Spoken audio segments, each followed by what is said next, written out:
নমস্কার বন্ধুরা, modern agriculture YouTube চ্যানেলে আপনাদের স্বাগত। আমরা এখন অবস্থান করছি কুচবিহার জেলার 7 মাইলের মোয়ামারি বলে একটা গ্রামে। এখানে একজন চাষি শশা চাষ করছে। বন্ধুরা আপনারা দেখতে পাচ্ছেন শশা যাতে পাখি বা অন্য কোনো পোকামাকড়ের আক্রমণ না হয় সেই জন্য কীরকম শেড দিয়ে ওরা উপরে করে দিয়েছে। দেখতেই পাচ্ছেন বন্ধুরা, এই করে কিন্তু আপনারাও করতে পারেন। এখানে যে শশাটা লাগানো হয়েছে সেটা বীজটার নাম হচ্ছে মাইলানি শশা।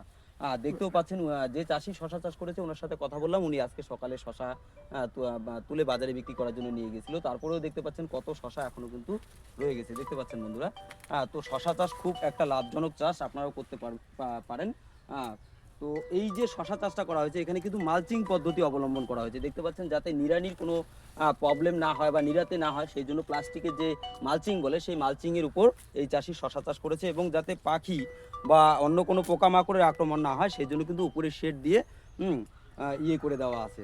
তো বন্ধুরা আপনারা এই পদ্ধতি অবলম্বন করে কিন্তু শশা চাষ করতে পারেন। শশা চাষ একটা যথেষ্ট পরিমাণে লাভজনক চাষ। আপনারা এই চাষ করলে প্রচুর লাভের মুখ দেখতে পাবেন। নমস্কার বন্ধুরা, আজকে এ পর্যন্তই। পরবর্তী আর একটা নেক্সট ভিডিও আসা অবধি আপনারা ভালো থাকবেন, সুস্থ থাকবেন। আজকে এ পর্যন্তই।